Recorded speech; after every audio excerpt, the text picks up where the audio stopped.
Hello, everyone, and welcome to our third in the series of 3 water tech talks this week.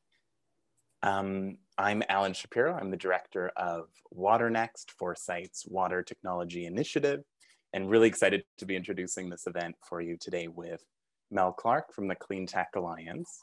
So I'm going to kick things off, and I'd like to acknowledge that I'm joining you today from the traditional unceded territory of the Musqueam, Squamish, and Tsleil-Waututh people in Vancouver, Canada. Especially as we talk about water challenges, I think it's so important to recognize the backdrop in Canada of the First Nations drinking water issues that we still face today. Now we've got a pretty rapid fire session today, which I'm really excited for, having just chatted with the panelists. So we've got a quick intro for you. Then we've got a half-an-hour panel on water infrastructure challenges. We've got a half-an-hour panel on water tech opportunities, and then a 15-minute case study from Penny Energy on the innovation work they're doing. So rapid fire, but the goal is really just to have as many interesting discussions around water infrastructure as we can today. And it's so great to have that mix of regional perspectives. I know we've got folks from Alberta, from BC, and from Washington State joining us today as speakers, so I think that'll be really interesting. I want to thank Xylem, our founding sponsor for WaterNext, and our event partners, the CleanTech Alliance, for collaborating with us on this event, and Blue Tech Research and WaterSmart, both of whom are represented by Jeff and Kim speaking on our second panel. Oh, did I just lose my slides there? Can everyone still see my slides, or did I lose them? Yes, we do. Perfect. Weirdly, they are gone now, so. All right, I'm assuming, Astrid, correct me if I'm not on the Foresight slide, but I'm gonna. No, sponsor slide. Okay, is that still moving right now? No. Very strange, I'm sorry, I'm just gonna have to reset my share very quickly. There we go, can you see that now? Sponsor slide. Perfect, okay. So Foresight is Canada's cleantech ecosystem accelerator, working with industry, government, academia, investors, and innovators to address today's most urgent climate challenges and support a global transition to a green economy. Foresight is working in a variety of subsectors, and one of these subsectors through a new initiative called WaterNext. Now, I myself have been working in the water space for a little while, and from various angles, whether that's water infrastructure, mining and water, energy and water, we see all of these local water challenges, both regionally, as we'll discuss today, and around the world. And that presents both a challenge and an opportunity for water tech innovators, and particularly with our mandate of focusing on Canadian innovators. Canada has a very strong history of water tech research, innovation, and export. And we're excited through our WaterNext initiative to be able to support that. So a quick overview of our WaterNext initiative. WaterNext was first founded by WaterSmart, based in Alberta, and was taken over last year by Foresight. And this is really our attempt to build out an ecosystem to accelerate the scale up and adoption of Canadian water technology solutions. So over the past 3 days, we've been thrilled to welcome some Canadian water tech SMEs, some adopters on the energy and mining side, and today on the infrastructure side, and really facilitate these conversations about the kind of partnerships and the kind of solutions we need to our water technology challenges. So with that, I'd love to hand it over to Mel Clark, the president and CEO of the Seattle CleanTech Alliance, to introduce her organization. Good morning, everyone. Thank you, Alan. At CleanTech Alliance, we are delighted to be working increasingly closely with Foresight this year to help develop, accelerate, promote the adoption of clean technology in a cross-border, more connected way. Climate change doesn't recognize borders, and the more we can work together and collaborate, the better. At CleanTech Alliance, we represent over 1,100 member companies across 15 US states and 3 Canadian provinces. And we put on a variety of educational programs, research, advocacy, and our primary purpose is to help connect people so that their technologies can get adopted and distributed more quickly and efficiently for the benefit of everyone on the planet. So we are delighted to be here today learning about Foresight's Water Next program and looking at infrastructure challenges in water. Certainly the conversation around clean technology infrastructure in the United States under President Biden's proposal promises to be a very exciting and rapid fire time and opportunity for all of us.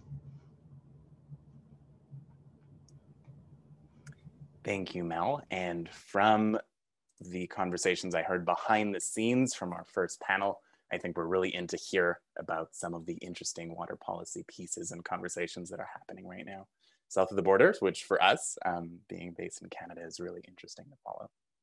So with that, I would love to hand it over to Jonathan Yoder, Distinguished Professor for Sustainable Development at Washington State University. And I do want to say for all of our folks in the audience, we want this to be fun and engaging. So please feel free to use the chat function. Feel free to use the Q&A. To start, maybe in the chat function, let us know who you are and where you're joining from. And then throughout, if you've got questions for the panel, please feel free to share those. So with that, Jonathan, I will let you take it away. Great, thank you very much, Alan and Mel.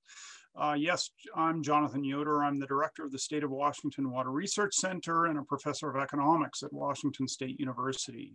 And I'd like to introduce very quickly our panel and then pass it right over to them to give their own very brief introduction with a little bit of background, and then we'll move on to a series of questions that we'll kind of go through in round robin form, and then open it up for Q&A afterwards. So our three panelists are Jody Guthrie from Shark Energy Systems, Chris Webb from Herrera Environmental Consultants, and Ellen Southard from Seattle 2030 District. So could you introduce yourselves in about a minute or so in that order, and then we can move on. So Jody. Thank you, Jonathan. Yes, I'm Jody Guthrie. I'm the Global Director of Sales for Shark Energy. And basically the big difference on my end of the discussion is that I actually deal with the exiting of our water infrastructure and the wastewater portion of it and the impact of that on the challenges, not only within infrastructure, but in treating it. So that definitely comes into mind. We work on both sides of the border, and I actually live on both sides of the border. So I actually have a unique perspective on this. Chris? Good morning, everyone. Chris Webb. I'm a principal engineer with Herrera Environmental Consultants up here in Bellingham, and been practicing as a civil engineer for just over 25 years, focusing on sustainable development from a site civil point of view, mostly on stormwater. And I work with Herrera Environmental Consultants, and we work really at the public infrastructure scale, looking at wastewater, stormwater from a planning dimension. And we also do design kind of neighborhood scale green stormwater retrofit designs to address combined sewer overflows and water quality. Ellen, you're muted. Hi there, I'm Ellen Southard, and I'm here representing the Seattle 2030 District. I have a practice that operates as a strategic partner. We build capacity for nonprofits, mostly focused on stormwater work. We do work with frontline communities. We're working with the Storm Coalition, which is 83 governments in Puget Sound, developing funding strategies for them. And then with the 2030 District, we are really focus on collaboration so that we reach a district-wide goal of 50% reduction in stormwater impacts. And that's through developing policy, incentives, collaboration, and pilot projects. All right, what a great panel.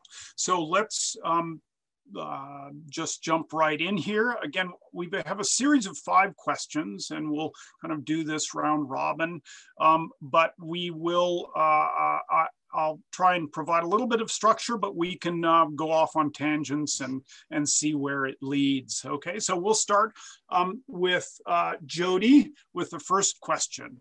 What are some of the major challenges for water infrastructure in your space?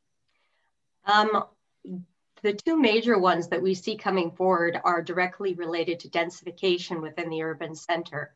As we move from smaller low-rise buildings where we have multi-unit residential of say 6 or 7 stories, and we're going into multi, say 40 plus stories, the infrastructure within the wastewater component of that is not being developed fast enough to handle that increased load. So peak flow rates during those times are going to become a growing issue.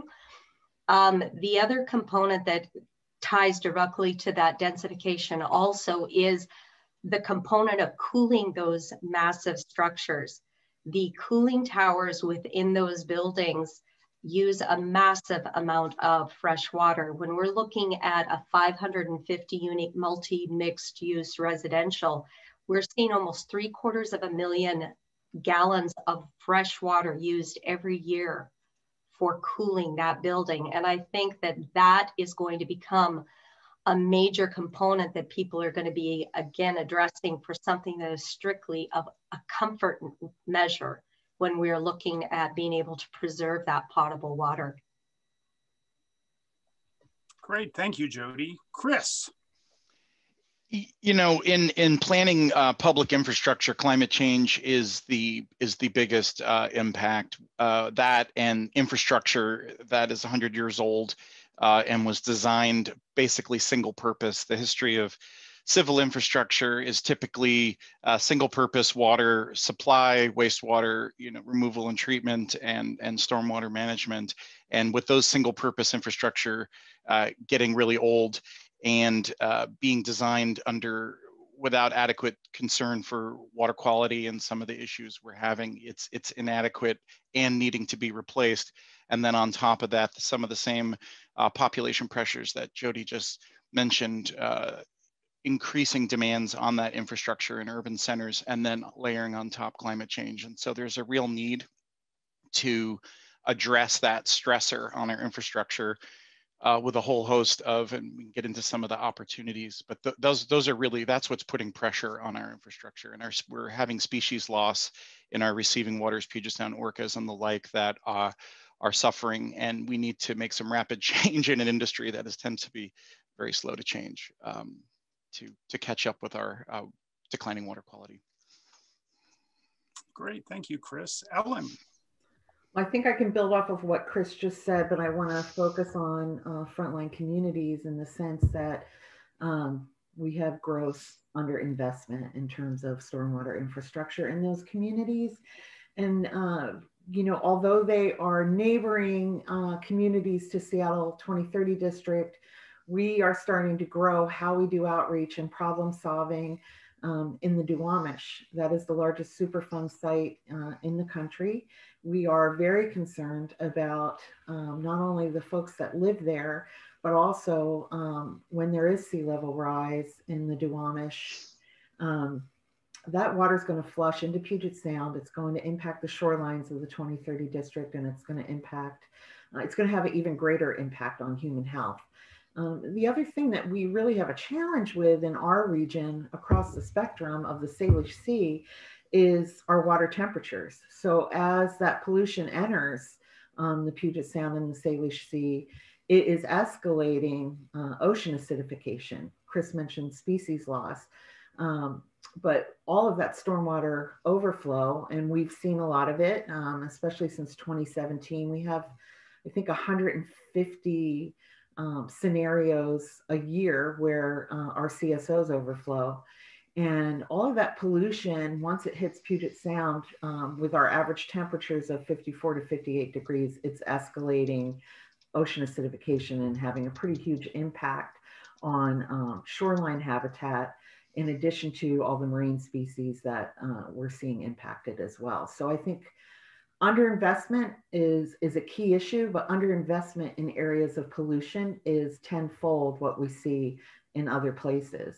And I think the other challenge that we've seen in our district in particular is a failure in how municipalities address market-driven conservation. So we've got incentives in development for green building rating systems, but they're focused on the buildings and they're not focused on sites. So although we're making huge strides and progress in green building, we're not getting there when it comes to stormwater management and site development. Oh, great. Excellent. Lots of interesting stuff there. So the next question here is, what are the driving forces behind these challenges? All of you actually perhaps answered that question to some extent in your responses, but I wonder if you have any additional thoughts about what is behind any of these challenges that you have discussed. If you'd like to talk about them in a little bit more detail, perhaps. And Ellen, since you just got done talking, why don't you go for it? Well, that's an interesting question. And I think one of the ways I'd like to answer that might not be a very traditional approach, but I think that when it comes to infrastructure and social equity, you know, we don't have the right people at the table. We have a lot of professionals that are specific to design, engineering, construction. First of all, those industries typically have left out people of color, and so the frontline communities aren't represented in that work. But I also think we are at a stage, particularly if we look at this past year when we combine COVID with Black Lives Matter issues and BIPOC issues. I mean, never before has social inequity really risen to in such a glaring way, at least in my lifetime. And we don't have social scientists at the table helping us with infrastructure.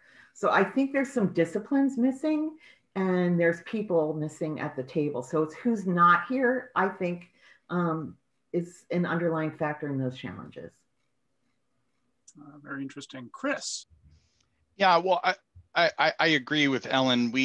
And I think we are fortunate in this region that the recognition of equity and social justice in the planning of our water and wastewater infrastructure is further. It is not nearly where it needs to be, but it is much further along than a lot of places, which is a really exciting dimension to our work, where communities are really demanding that infrastructure not just be placed where it's most efficient, irrespective of impacts to communities, but that infrastructure investments that are made for 100 years are actually multi-purpose and actually build communities and address historic equity issues and bring much needed green space to places where there's a deficit. And so that's really exciting, but that is a big driving force on the community side, that our infrastructure systems, basically, we need more performance. It's not simply about meeting the peak water supply needs, but it really needs to address,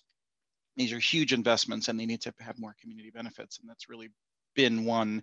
And then bin two is climate change, which for those who aren't tracking it as closely will be resulting with us having in our region here wetter, warmer winters with higher peak storm events, resulting in more urban flooding, more combined sewer overflows, more erosion effects in rivers and so forth. And then hotter, drier summers leading to stressors on water supply and snowpack. So it's really kind of a double whammy where systems will get overloaded in the winter more and really stressed in the summertime. And so those are really the primary forces. Thanks, Chris. Jody, anything to add? Yeah, actually, kind of building on both what Ellen and Chris both mentioned, you know, we look at these impacts on the water infrastructure, both in sewer and the potable water side of it.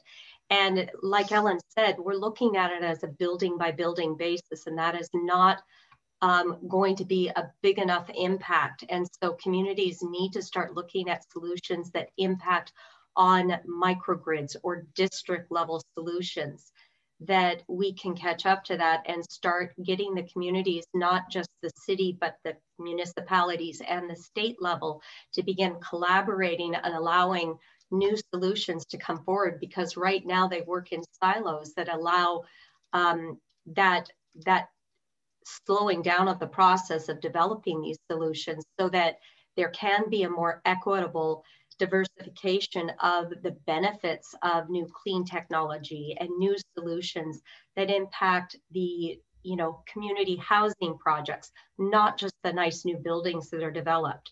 that if solutions come forward, that those green energy solutions can actually be benefiting those other community components that don't usually see it because there isn't the money invested directly into them. And getting that public partnership along with private funding to work together is an absolute necessity. But in King County, they have the new King County sewer contract. It took them 10 years to get that passed through the municipality.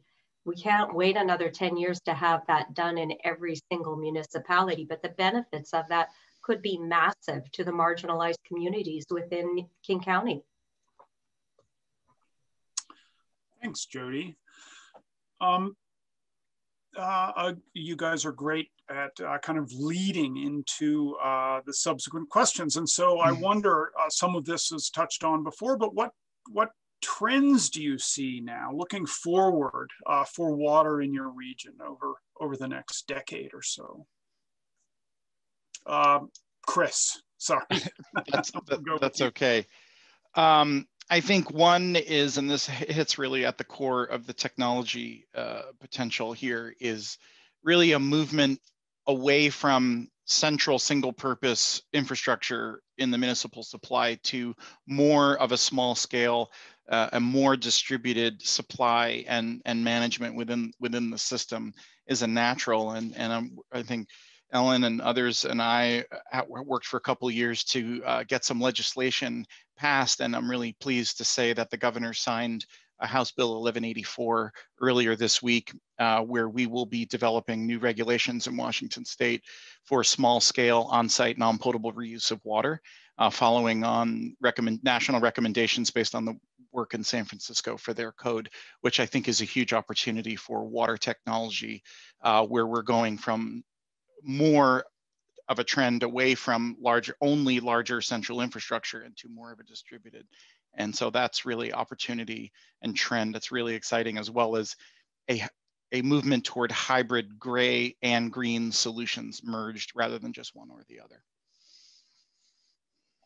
Great. Ellen, how about you, trends that you see? Well, Jody touched briefly on public-private partnerships, and I want to mention a project that I've had the opportunity to work on now for 5 years, and it's actually growing. I mean, I'm getting phone calls all the time, but that is what I call Water Under the Bridge, which is a green bridges project where a developer chose to treat polluted stormwater off the bridge in bioswales. He has property along the Aurora Bridge. And so we've been able to crowdsource as well as receive funding from legislature. To the first 2 bioswales were entirely private investment with some grant funding that I was able to raise. But the third bioswale was, we had legislative funding and then crowdsourced funding from the tech community. But we're treating 2 million gallons of stormwater, what was untreated for 80 years, under bridges. And I'm hearing more and more from other private landowners adjacent to elevated highway. And so we really are looking at coalitions basically throughout Puget Sound of both public and private partnerships to build these bioswales. Here in Washington State, you do not have the legal requirement to treat stormwater off of bridges. And yet that is, the bridges cover our major salmon migration corridors. So this was really started as an opportunity for salmon recovery, and now it's building. And I'm running a couple projects in the Duwamish now, focus more on human health as much as it is salmon recovery and placemaking. So all of this green infrastructure can create really beautiful places and bring habitat into areas that don't have them. And even now on the Skagit, I'll be working with the dike districts because that polluted stormwater has been going in the dikes and then going into their fields. And so, and on the Skagit, we have a really critical need for Chinook recovery. If we can recover the Chinook, we can recover the orca population as well. So that's a growing trend, is public-private partnerships. Great, thank you, Ellen. Just a brief public service announcement. Please do feel free to submit questions via chat. But if you prefer, we will have a brief question and answer session at the end here of this panel. Jody, how about you? Trends. I do really see the growing need for, currently we do a lot of review of buildings in regards to their energy use. I mean, that has come to the forefront. I believe that moving forward, there is going to be increased attention paid to the amount of water these buildings are using, not only for residential, but office and industrial. The other is the temperature pollution into our natural waterways and the overflow of raw sewer into those waterways also as densification increases. The necessity to address that urgently, is coming forward. And then the last would be definitely more moving towards towards that heat pump technology so that we're able to remove the water use, the electrification, and be able to preserve those natural waterway habitats that we're very lucky throughout the Northwest region that we seem to have an ample supply of water, but that is going to become a very different discussion in a few years. And I think it's going to be coming right up there with electrification and pollution of fossil fuels.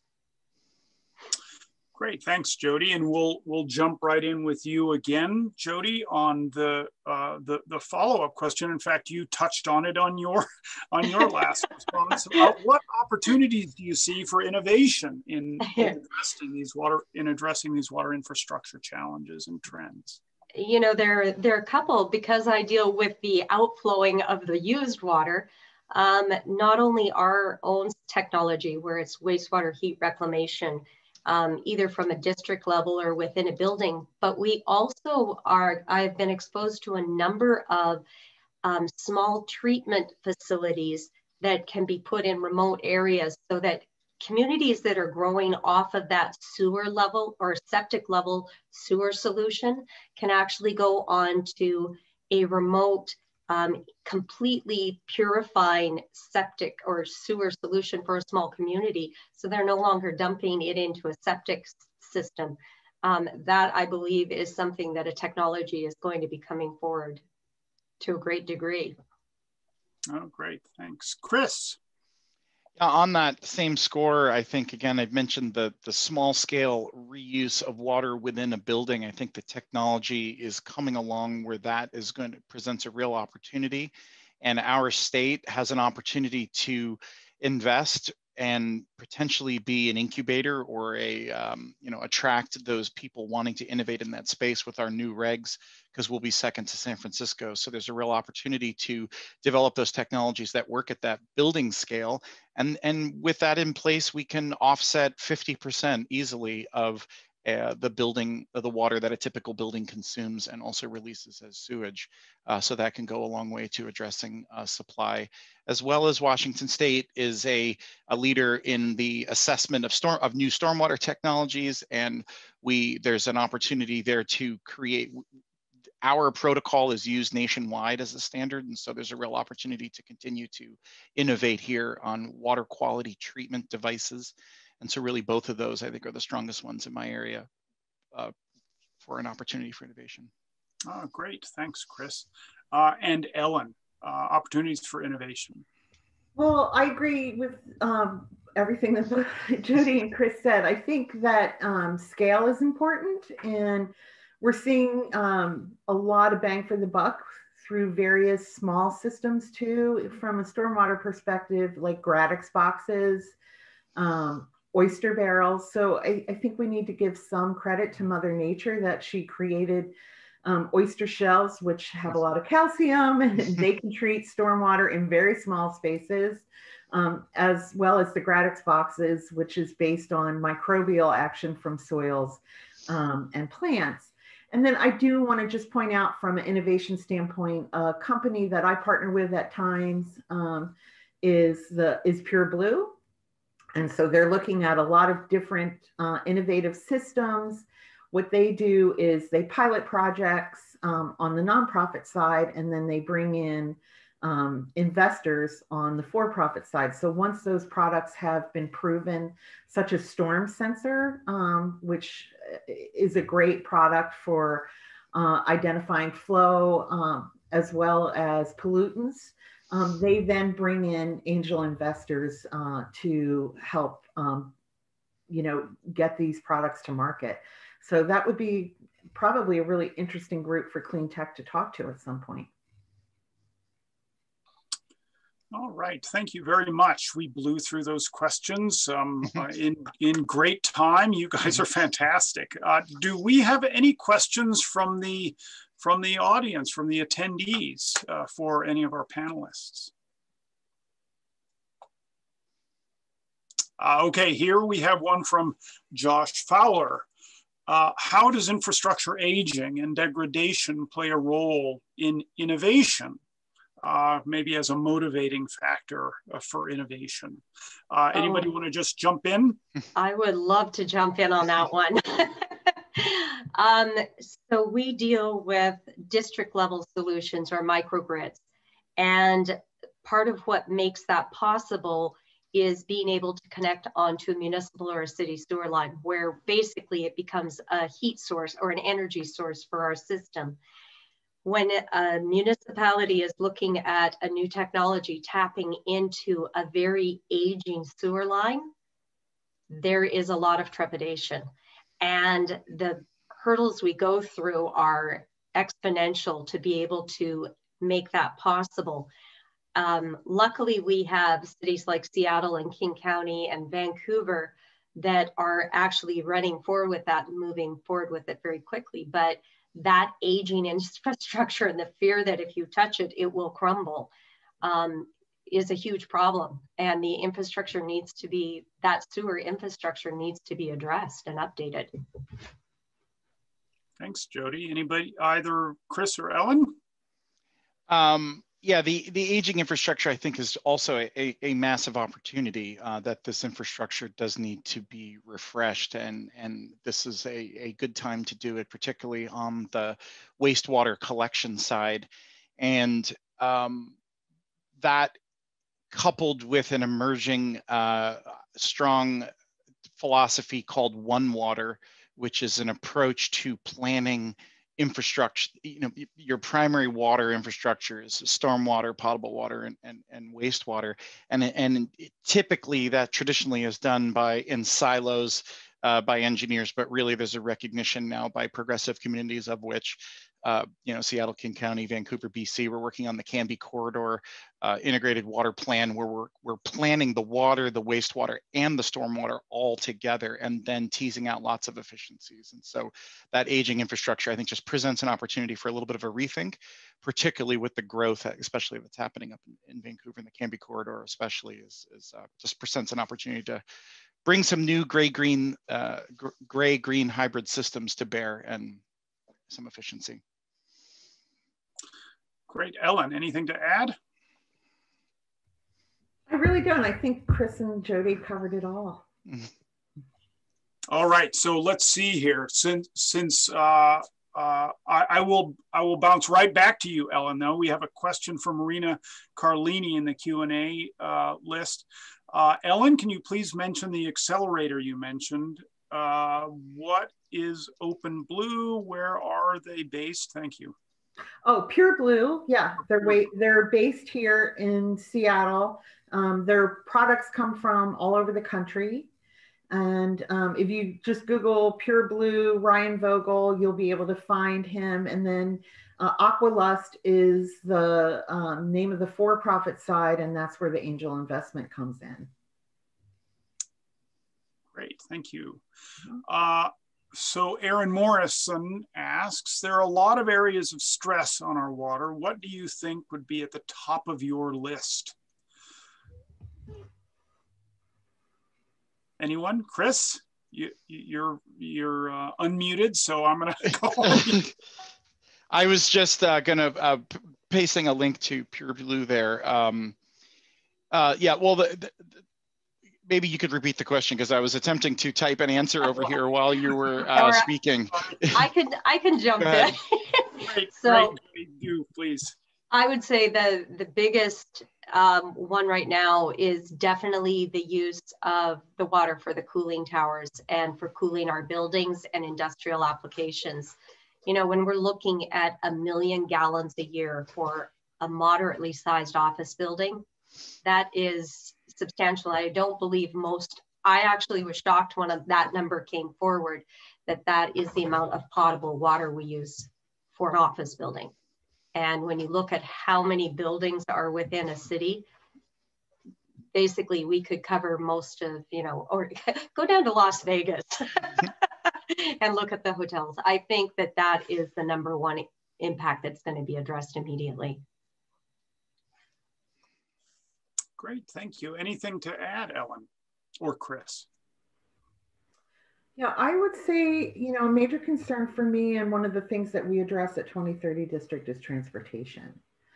And so I think there's 2 issues here. One is the failure in general to understand the interconnectedness between all of our systems and the impacts those systems have on each other. But I think here in Puget Sound, when we consider the impacts of runoff and the contaminants that are carried in that runoff, you know, a substantial amount of that is coming from our roadways. And of course, you know, there's been a lot of research or a lot of attention to the research that was done by Jen McIntyre on tire dust and that entering Puget Sound and having really adverse impacts on salmon populations. But if you think about it cumulatively, we've got the impacts of the Exxon Valdez incident every year in Puget Sound from those contaminants and from that runoff. And transportation is one of the biggest contributing factor to that. So we really need to build mass transit, but we also need to come up with some simpler solutions too. I mean, just roadway cleaning itself, if we at a municipal level invested more in roadway cleaning, we'd be able to mitigate some of those pollutants entering the sound.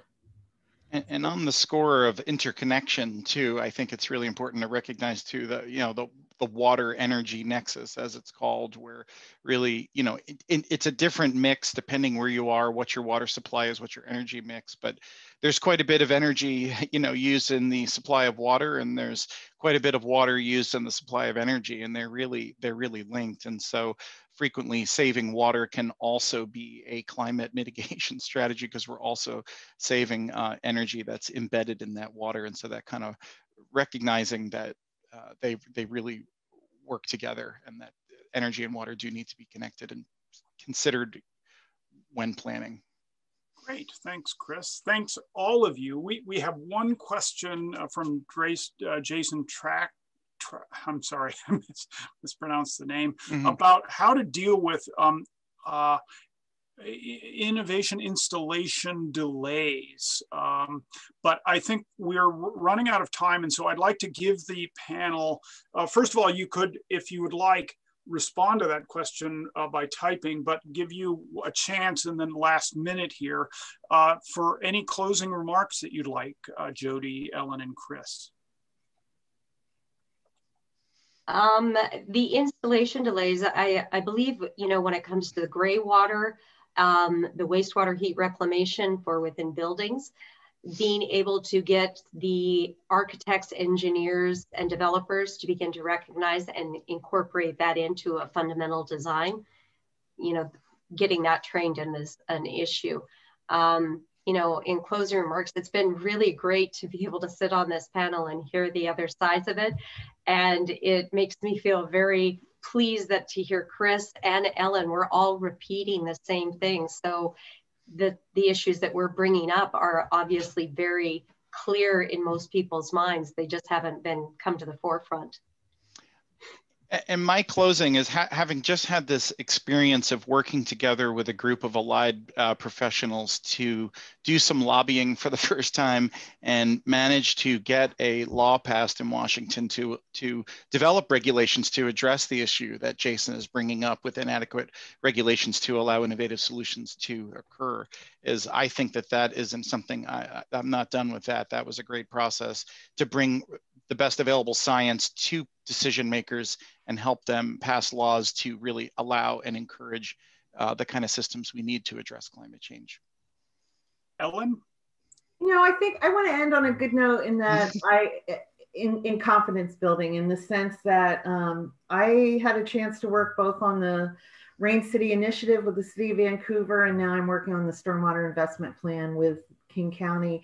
And we've got some great policy makers out there that do want to address all the things that Jody, Chris, and I have talked about. So we've got a lot to look forward to, thanks to these leaders. And then I'm plugging into the chat an initiative that was brought forward by Derek Kilmer and Marilyn Strickland, which would bring some substantial funding. It's passed in the House and now it's sitting in the Senate. So I would encourage folks on this side of the border to reach out to their senators, but support this Puget Sound SOS bill, because it could bring a lot of money to our region in terms of Puget Sound recovery and green stormwater infrastructure investments. So with that, I just want to thank all our policymakers who are really trying to drive the boat in the right direction. Thank you very much, our panelists, Ellen Southard, Jody Guthrie, and Chris Webb. What a fantastic discussion. Much appreciated, really interesting. And Alan, back to you. Thank you so much, Jonathan, for moderating, and thank you to our panel. That was an absolutely fantastic way to both wake us up with a really engaging discussion, but also to kick things off, bringing a little bit of a Washington perspective and looking at some of the challenges that we face on the infrastructure side. So we're going to jump into our second panel now. Quick pivot here. I know we've already chatted a little bit about the water tech and innovation perspective. We're going to keep building on that and bring a bit of a Canadian perspective. So I'll be moderating this panel. We've got Jeff Guild joining us as the Vice President of Blue Tech Research and an internationally recognized expert on water tech and markets. We've got Kim Sturgis joining us, the founder and CEO of Water Smart Solutions, and she has had an illustrious career as the CEO of several technology-based companies. And finally, Reza Rezai joining us, the CEO of Aqua Intelligent Technology. So with that, I'm gonna stop my screen share. And if I can invite all of the panelists, so Kim and Reza, just to turn your cameras on. And maybe I'll hand it to Jeff first for all the panelists, if you don't mind, giving us a 2-minute introduction and just really picking up on this theme of water technology and how it fits into the work you're doing right now. Sure, great, thanks, Alan. And yeah, thanks for having me here today, and really nice to chat with you all. My name's Jeff Guild. I'm with Blue Tech Research. So yeah, I have over 25 years now of commercial and technical experience in the water sector. That my perspective comes from a few different angles. I've worked with startups, investors, solution providers, and end users, corporates, and utilities over the years. So I guess my origin story is I was bit by the innovation bug pretty early in my career at NORAM Engineering in Vancouver, more on the solutions and technology engineering scale-up side of things. We worked in the early days with a Vancouver-based company called Austera to help them scale up their technology and get to market with a technology to mine phosphorus from wastewater. So that's where I really got my juices flowing when it comes to innovation in the water sector at that point in time. And that spilled over to me joining in the early days of Blue Tech Research. And at Blue Tech, we're probably best known for tracking and benchmarking new water technology innovation against existing technologies and established technologies in the marketplace. So we're trying to really put a spotlight on technology innovation to help drive adoption. We'll get into that more through the questions that come up. And at Blue Tech, we do a lot of different things. I get to advise companies on technology adoption, innovation strategy, portfolio development for some of the larger companies, and growth strategy. We have a full water insight advisory service that I run, and we also have a custom research and M&A practice area. So a lot of different angles to explore in terms of water technology innovation and unlocking potential for innovation in the sector. Thanks, Jeff, and looking forward to hearing a bit more about some of those themes. Kim, do you want to do a brief introduction? Sure. Kim Sturgis. I'm background. I'm an engineer by training, engineering physics. I kind of wonder how I got into the water space, but I've always had a passion for water, and I always have one of these cool pictures here from where I'm blessed to live, which is in the headwaters of the mighty Saskatchewan River. I think I'm on my 7th startup now. So that is sort of how I built businesses. But I've always been a water person, but about 16 years ago, I just woke up one day and said, that's it. It's really important to start better managing our water resources. And a lot of folks were busily working on safe, secure drinking water for all and healthy aquatic ecosystems. And no one was looking at water for a sustainable economy. So that's really where we focused our work over the last few years.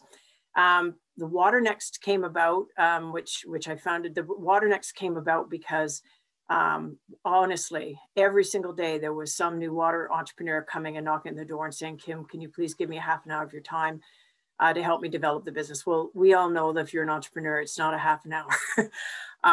It ends up being quite a bit more than that. So it really got to the point where it was important to set up a separate initiative to look at water tech. And last year we were very privileged to be able to merge this work in with Foresight and be able to take this across the country. So extremely keen to talk today. And I think the perspective that I'm, after listening to the previous panel, I'm kind of interested to park in the space of looking at, we're upstream from everybody. You guys are all downstream. So I'm going to focus my comments on that since you presented the municipal side so well, if that helps. Thanks, Kim. And if that background photo is where I think it's from, I remember paddling out there just a few years ago. So very much tied into my roots in the water space too. Yeah, Spirit Island. Yeah. Spirit Island, yeah. And Reza, if you want to do a brief intro. Hello, thank you so much for having me in this panel. My background is the same as Kim. I'm an engineer, and I have a 10 years experience in developing water technology and on a passion of the small water systems. And in 10 years, I'm trying to develop the technology, find a solution for drinking water problems, small and remote communities. I developed, in Aqua Intelligent Technology, we developed a platform to identify problems and then help operator to find the best solution for any problems. So this is, I think, this is one of my job. And other thing that is a part of what we did in Aqua Intelligent, it is a chlorine disinfection or chlorine disinfection systems. Just help operator to manage or proactively manage the amount of the chlorine in the tanks to protect people from waterborne sickness. Aqua Intelligence is a part of the Foresight and UBC, and then we tested and proved the technology at 4 pilots or drinking water systems in the First Nations communities, Letten and the Puchiset.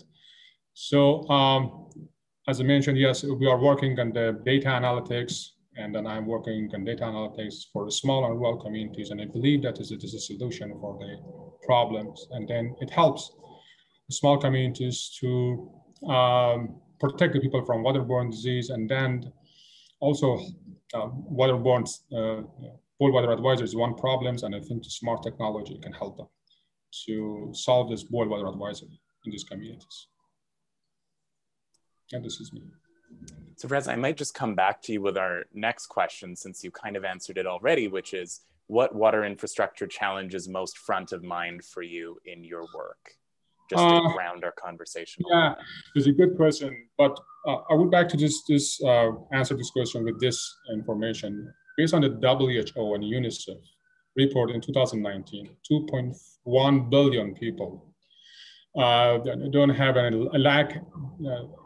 managed drinking water systems, and then 785 million people don't have even basic drinking water systems. These people live in rural communities. So the big question is, why this is a problem? So the answer may be because they don't have a drinking water systems, or their drinking water systems is old or inefficient. The existing solution is that, okay, we can build a new drinking water system for these communities. But the point is that this is a very costly solution. But it's not only the problem is not because of the cost of this solution. The other problem is that even they have the new drinking water system, it cannot guarantee the water is safe. I can give you several examples. One of them is the Middle River. Middle River is a First Nations community, is a BC, and then it has lived under boil water advisory for 14 years. After the failed drinking water systems, that is worth only 6 months. Other examples is a 1 year or less than 1 year the drinking water system works. The problem is that manufacturing companies and consulting companies build a new drinking water systems without the regard for small water systems limitation. So what does it mean? It means that, as you know, the drinking water systems achieved by using a chain of the physical, chemical, and biological treatment systems. And all the components of this, and as well as the raw water characteristics, change over the time. In the small water system, this problem or this challenge amplified, influenced by environment changes like precipitation or human activities. You can add this to lack of the human resource, non-trained operators. So all of these together is a limitation that this new drinking water system doesn't work for this one. So it is a big challenge. The government tried to solve these problems and then several solutions put it there, but still we have some problems. This is one challenge. I'm not going to talk about solution, maybe the answer about the solution, but this is a big challenge. We're thinking about it, how we can solve it. Thanks, Reza. And I think highlights the fact that when we talk about water infrastructure, it really isn't a monolith, right? We're facing distinct challenges in distinct regions and applications. Kim, would you like to share your thoughts on that as well? Well, that leads directly into, our situation here. When you're upstream of everyone, there's an additional pretty significant responsibility to make sure that the water resources are managed as well as they can be. One of the things that we've all learned over the years is water is deeply personal. And so when you're looking at a water resource that's not only, it's a system, that was discussed in the previous panel, it's very much a system. And so we have people in our system that are irrigators, cattle ranchers, food processors, municipalities, some in the south, some limited energy development, but they're people from all walks of life, and they all have a point of view. So when you say the water infrastructure challenge, I mean, the big challenge that we're facing here, I think everyone is facing, is with the inevitable impact of a changing climate on our water resources. What does that look like? How does that impact?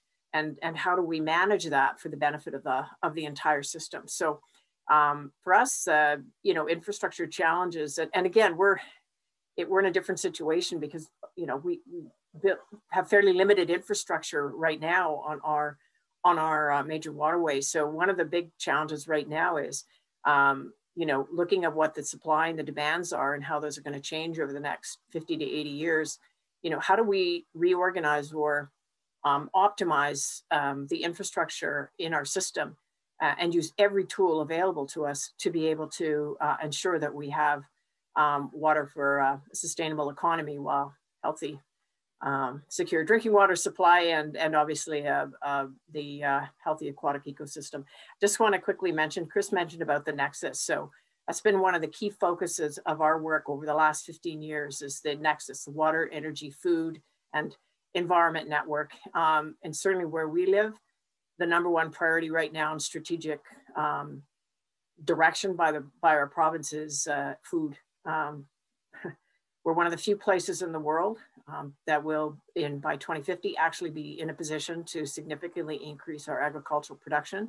But how do we do that in a way that doesn't damage, that doesn't significantly impact the environment, as noted before, with things like agricultural runoff? So I think the big infrastructure challenge for us is how to develop the plan for this infrastructure in a collaborative and inclusive way that will set us up and make sure that we can adapt. Thanks, Kim. And Jeff, just to close our thoughts on that. Yeah, great great ideas from the other panelists and the previous panel as well. And we've got everything from emerging economies to upstream with Kim, and we've talked a lot about municipal. So I was trying to think about a couple of industrial examples. We work in all of those areas, but on the industrial side, I guess the infrastructure challenge that's most front of mind for me in our work, almost all of our corporate end user clients, we work with food and beverage companies and consumer goods, mining, textiles, we work in all those segments. And, you know, virtually all of our clients are focused on water reduction, water avoidance as a theme, alternative water sourcing, getting back to being proper stewards of the water upstream of them that Kim mentioned. And, you know, they're all trying to achieve corporate water strategic goals. And what we're seeing is an explosion in the number of commitments that have been made over the last 5 years. I've never seen anything quite like it. They almost all have an appointed water innovation or water, water stewardship person now internally that's meant to manage their initiatives inside the fence line and also outside the fence line in their watersheds.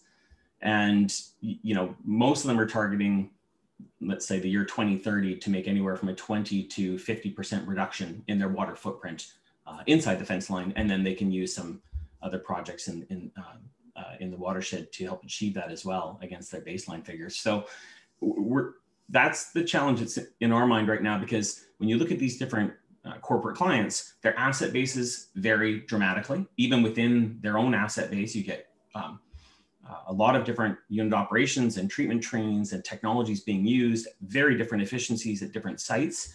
So it leads to some pretty exciting work for Blue Tech in mapping the universe of solutions, technologies and solutions that we're tracking back to their particular challenge areas in their industries, helping them get it right at a site that is a good surrogate, and then they can magnify that effect across their network globally, right? So, so the challenge really, I guess the way I would see it is to make the most out of existing assets on the ground with clever retrofits and technology additions to help these clients achieve their goals. And I think that'll be a theme in some of the things that I say today is squeezing more out of existing assets. So as we talk about squeezing more out of existing assets, Jeff, I wonder if you want to kick off our water tech conversation. So what is the role of water technology in helping to address some of these challenges? And then maybe throw out an example of a technology or an application that you've seen that's front of mind for you. Sure. So yeah, so I guess staying with the theme of industrial, and squeezing more out of existing infrastructure, capital avoidance is really the name of the game. We see that on municipal too. This isn't exclusive to industrial. We do see that on the municipal side as well. The previous panel made some really good points about one water, circular economy, and moving away from single purpose water. And Chris mentioned that quite a few times in his points that he was making. And they're absolutely fantastic points. And we see that trend too. Things are driving that direction. There's no question. But in the meantime, people are very capital constrained. Capital improvement programs have been lacking funding and prioritization for a long time. So, I think the short-term reality is we do need to do more with existing assets. And, there's some great examples on these clever Band-Aids or retrofits that can support that goal, right? Good examples from digital solutions to support optimization of assets. I think you might have a panelist later today from Pani Energy talking about artificial intelligence and what that can bring to the table in terms of those types of digital optimization strategies. And then the, everything from biological to physical technologies. We see some really interesting things happening in terms of granular activated sludge, membrane aerated biofilm reactors, some of these technologies that can plug and play into existing infrastructure to drive more efficiency, drive more capacity. So I really think that, you know, acknowledging and fixing some of the existing infrastructure as we develop towards kind of the new reality, blue-green infrastructure and a one water solution is the combination that we need. Thanks, Jeff. And Kim, do you want to pick up on that a little bit? Sure. So again, thinking about the bigger, you know, watershed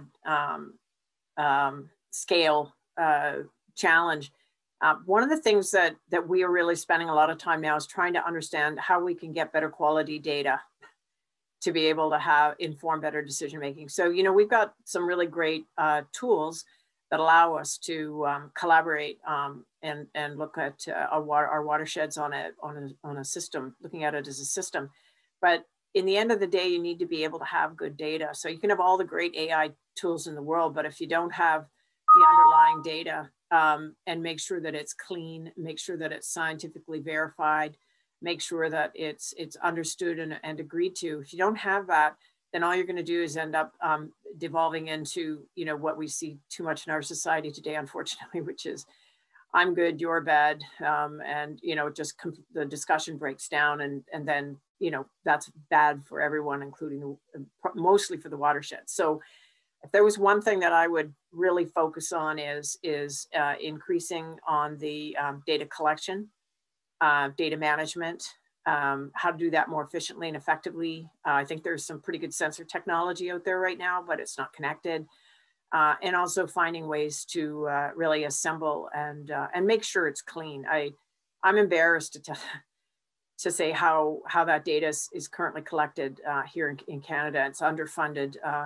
You know, I mean, you can't actually tell what water flows are with clean data. It takes 18 months to get it clean to the point it can be put online. So it's actually really, I think this whole data collection, cleaning, management area is really critical, because then you could start to put those AI tools in. You could, you know, we got all the technology on the top, but we don't have the bottom figured out yet. We don't have the ground level work figured out yet. And that includes Indigenous knowledge and how to incorporate all of those things. So if there was one thing, I could pick on so many things, but if there was one thing that I would pick on, that would be it. And that's a great lead in to the First Nations technology solutions. Reza, if you want to chat a little bit about those solutions that you'd mentioned earlier and what you're working on. And you're muted. Sorry, yeah, what exactly that Kim mentions is correctly, it's correct. And smart water systems, or including combination of the smart IoTs and then the data analytics is a key. Not even for big cities, but for small communities and the First Nations. It increased the level of the automation, and then reduce the cost of the energy, reduce the cost of the water consumptions, and also remove the human error workflow during the process is very important. As I mentioned, there's a big problems in the small and First Nations community is we don't have a train operators, so there's a big problems there. So we needed something like this to help them. Smart water system has a major role to play in addressing problem with posed by aging infrastructures or facilities. This is exactly what happened in the First Nations and the small communities. With a smart technology, and our cities or our First Nations can better understand what's going on underground. So it is beneficial for industrial working in wastewater systems and also in the utility sector as well. But two things, and then smart IoTs and then data analytics are fueling this market. So it is very important for First Nations, small communities, to have a smart water systems, and on top of that, a drinking water system to help them improve the quality of water, as mentioned, and reduce the problems and the failure. Alan, can I just add one quick thing on while we're on this topic? Yeah, please do. Yeah, just, you know, and such great points made by Kim and Reza there. And Kim, your point about the data needing to be cleaned up, it's an unlocking step for these digital solutions to even have a chance, right? You need to be working with good data. And that intersection of, you know, these digital tools and built infrastructure, right? And whether we're talking about advanced predictive, if not prescriptive analytics, AI, machine learning, digital twins, we see it all coming. And I think we've written an insight report recently kind of digging into this area. And I think one of the big challenges, again, for the water sector is determining what can really deliver on the hype and the promise and benchmarking, because our systems right now are largely operating in a suboptimal state. Our water treatment systems, our wastewater treatment systems, it comes back to that lack of data. We know they're suboptimal. So right now, I would say that the marketing teams for a lot of the major providers of digital solutions right now are way out ahead of their ski in terms of, there's a lot of AI washing, I'll call it. It's hard for the end users, the corporate end users and the utility end users to cut through the hype. So there's this huge number of people offering things and they're just, painting over all their marketing materials with AI, where it's just, classic, PLCs and normal controllers. And, so that is a challenge in the area. I think that can hurt adoption. We've seen that in other areas. And so we are definitely at the peak of inflated expectations right now in the Gartner hype curve when it comes to digital solutions. That said, they have a massive role in the future. It's unquestionable. So that's something that needs to shake out over the next little while. We're seeing a lot of consolidation in this area right now with some of the majors too, with Xylem and Innovize and others. So. Kim, was there anything you wanted to add on that point? I'm curious from the digital technologies perspective. Yeah, so right. I mean, I don't know.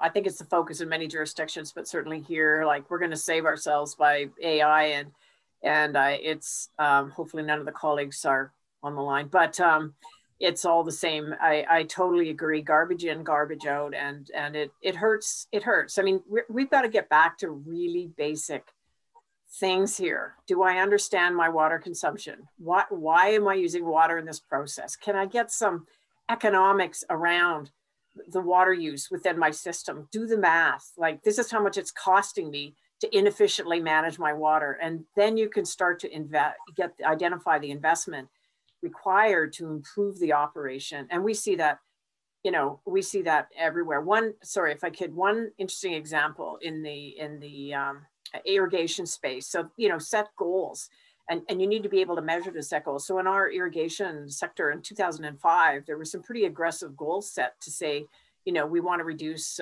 water consumption in the irrigation sector by 30% by 2015. And therefore they had to figure out how to measure all this. And they have a very good system for measuring and reporting. And they blew past that goal of 30%. Why? Because they're actually, they measured it. And so, now those AI tools can be, they've got a system in there that in a pretty limited basis, and that's part of the problem, where they can do that. So I just so support that, and if we continue to try and oversell technology, I mean, I'm an engineering physics grad. There's nobody nerdier here than me. And, if you try and oversell the technology, it will just put everything back. So I just can't agree with Jeff more on that point. Well, and I think it comes back to that point about data challenges, right? Without the data, it's really hard to build on the digital water technologies. I recognize that we're running a little bit short on time, so I want to ask one last question and have that be sort of our wrap up for the panel. And Reza, I'll start with you there, but how can we support innovation in general around addressing water infrastructure challenges? So you want to take that as your opportunity to wrap your thoughts up. I think this is the startups and the small companies. It's very important. We have to support this because the technology is developed into startups. An accelerator like Foresight and then TBC and another part of them, so they help to scale up the business. So it's very important. Financially, we think about it as lots of the government that puts resources and the financial resources that can help the startups companies to develop the technology. So I think it's very important for that purpose. and then support startups with a financially or a business. I think this is the most important, that is you can solve these problems in the future. Thanks, Reza. Kim? Yeah, so I think, you know, I've been an entrepreneur. I think I started about 1990. And I would say, and I always say, the most important thing to get these technologies going, try it and buy it. You know, when people have developed these ideas, we need to have a strong local market to try it, and we need to have a strong local market to buy it. And you know, I mean, although that sounds obvious, that often is not the case. I'm not sure what it's like on the other side of the border, but here, you're the last thing the new company will try, or the municipality will try, because you're untried. So I think those are, I always try to just leave that message, just try our stuff and buy our stuff, and we'll do just fine. But you need to do that. And my last thing is, I really enjoyed all the conversation on stormwater. I didn't talk about that, but I'd really like to connect with you guys, because we do collaborative stormwater management as well, and really curious about some of the technologies you talked about. And that try it and buy it point echoes so well some of the themes from our conversations this week, with SMEs chatting about the challenges that they've had actually finding Canadian companies and users to try their technologies. Yep. And Jeff, closing thoughts? Yeah, well, and the points made by Reza and Kim are a nice segue here. So, and I wrote down try it and buy it. I like that a lot, Kim. So, you know, in order for people to try it and buy it, I guess, again, how can we support innovation? We can support SMEs with market segmentation and prioritization, so that they're focused on the segments that they're going to have the best potential chance in, where someone can try it and buy it. So, you know, that's a big part of what we try to do at BlueTech with the startups, is get their blinders on, make sure they're laser focused on segments where they can penetrate and have impact and scale. Find those beachhead markets. Too many earlier stage companies are looking absolutely everywhere and going to whatever the new shiny application is. And that's the biggest thing we usually have to do, is corral them and get them focused on the right applications. They need access to end users and investors and to capital, and to test bed sites to test their technologies, back to the try it and buy it. You know, I see our role as, you know, again, flipping over to the other side of the desk, to the end users, the utility end users and the corporate end users. We're helping them to de-risk that decision making. We're helping them make an efficient use of their capital, human capital and financial capital. And so the more of a spotlight we can shine on the technologies that can move the needle in their operations, the better we unlock that potential for innovation. Great note to end on. Thank you, Jeff, and thank you to the rest of the panelists. This was a fantastic discussion, and we've got a case study up next with Divesh Bardwage joining us to talk a little bit about one example of innovation and how he's been leading that. So thank you again to the panelists. I'm going to share my screen for just a second here. So we've got Divesh Bardwage, the CEO of Penny Energy, joining us to chat a little bit about his innovator story and the work that he's doing with Penny. Penny is an award-winning water company based in Victoria, Canada, that provides digital solutions to make fresh water more affordable and sustainable to produce. So really looking forward to wrapping up our broad conversation with a specific case study of how this is being applied in practice. And Divesh, over to you. Awesome. Thank you, Alan. That was a great talk. It's pretty exciting. Didn't want it to end. I'm just going to share my screen here, Alan. So just, you know, maybe 30 seconds of awkwardness. Pardon me there.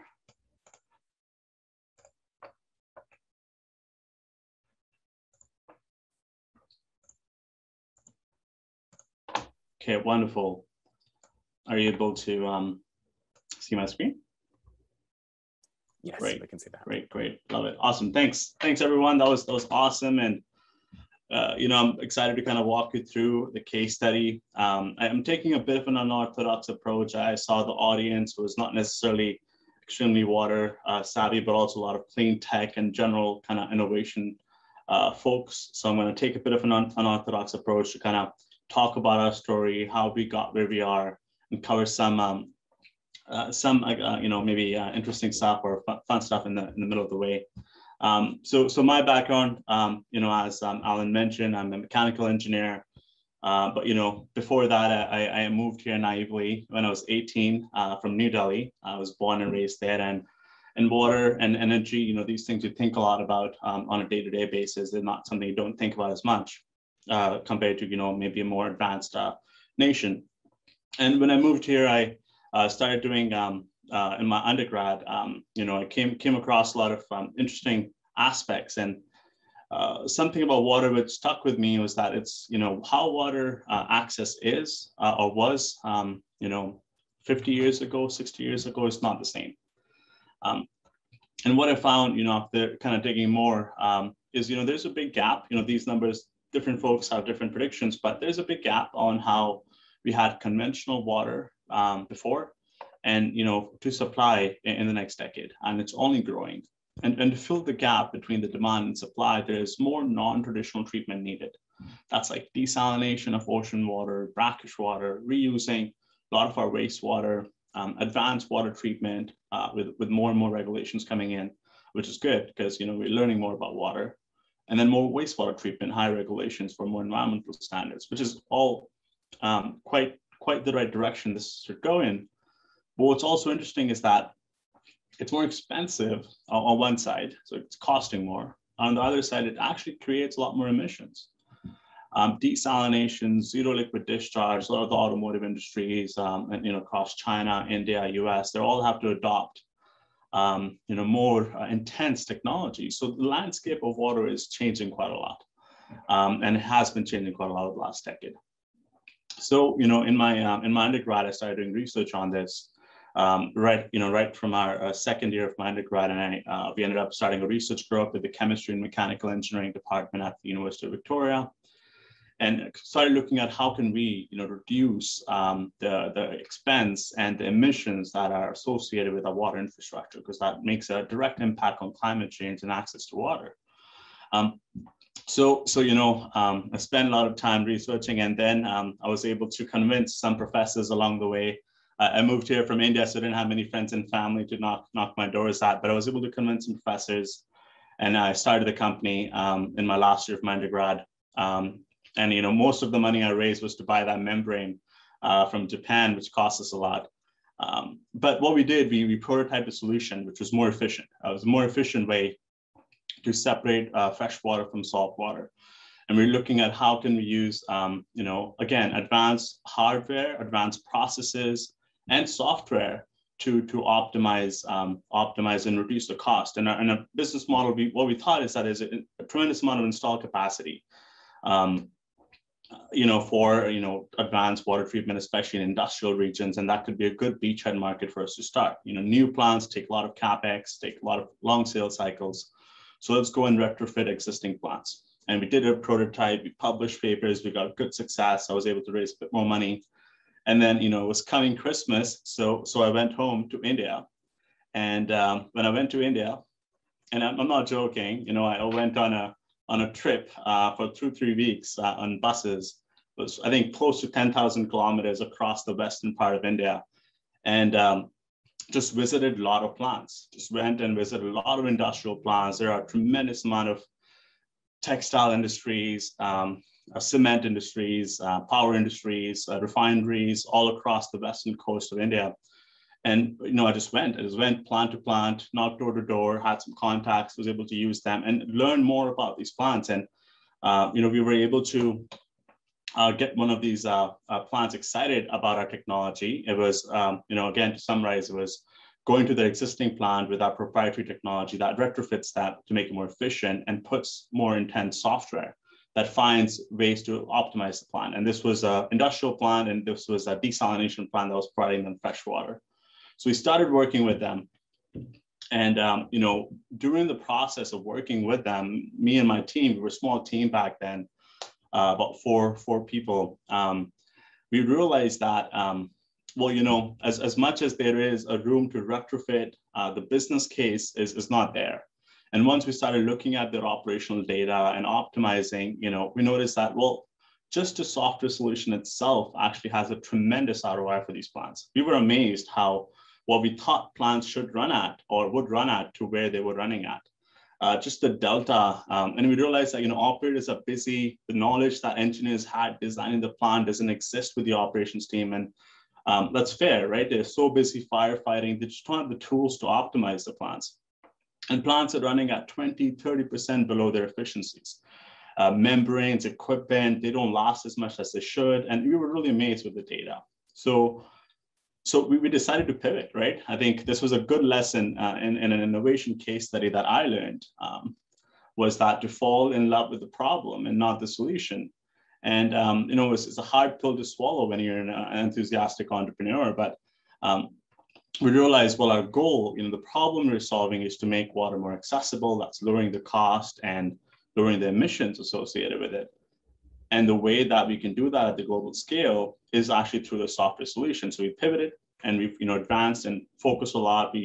I raised more capital through investors, and we used this exact plant. And I'm not sure if this is the exact photo of that plant, but it was a similar plant in Gujarat.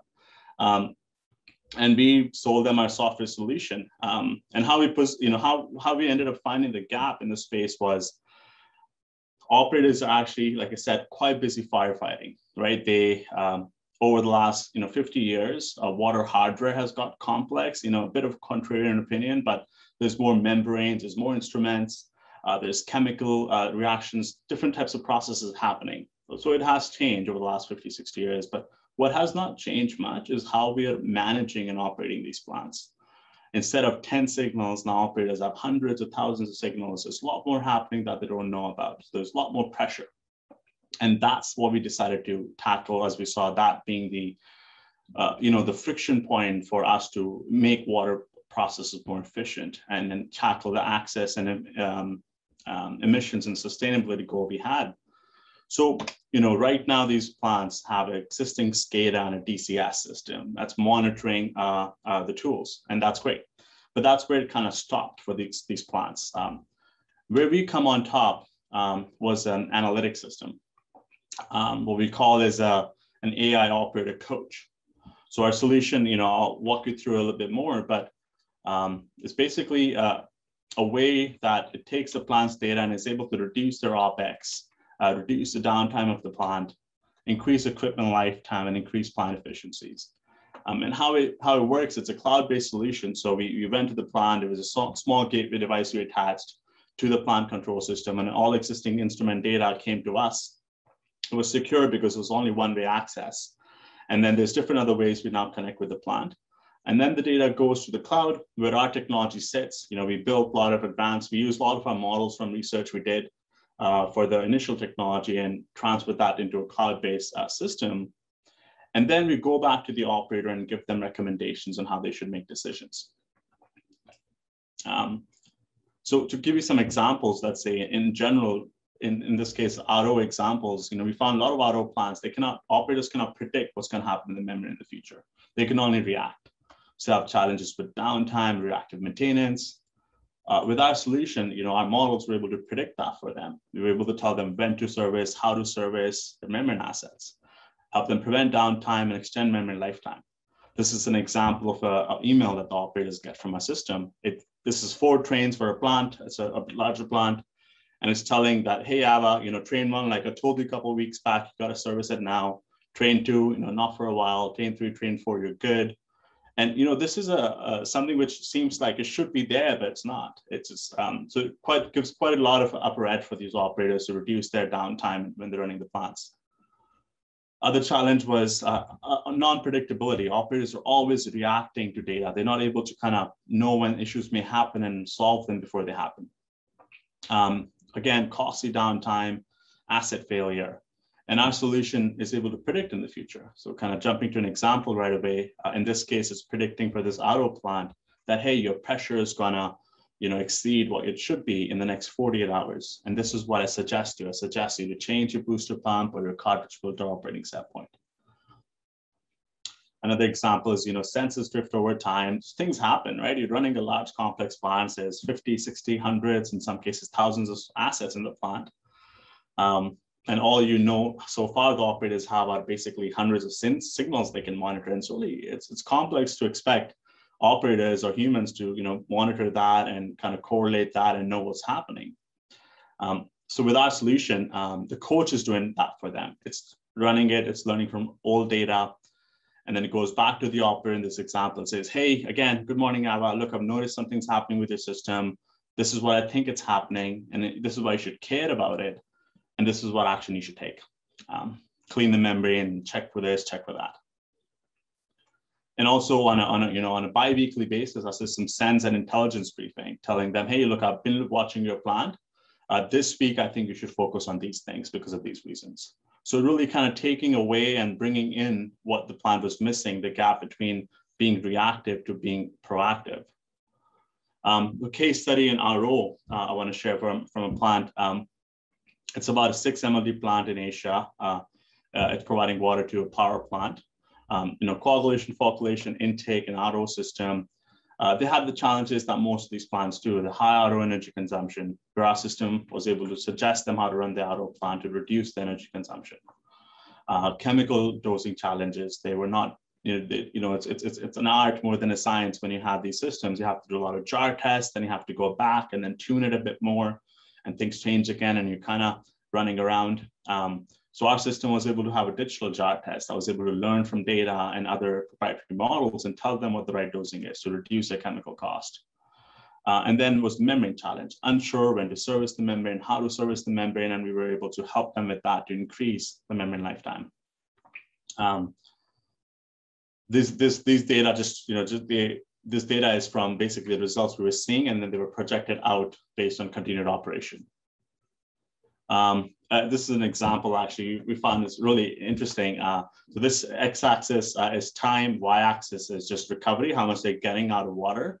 And as soon as they started using our solution, this is how we recommended them set points on a dynamic basis. We told them what to do. So they go with pani, and then they just like to get more confidence. They go back to their older conditions, and they truly saw that, okay, there's a difference. And then they went back to pani.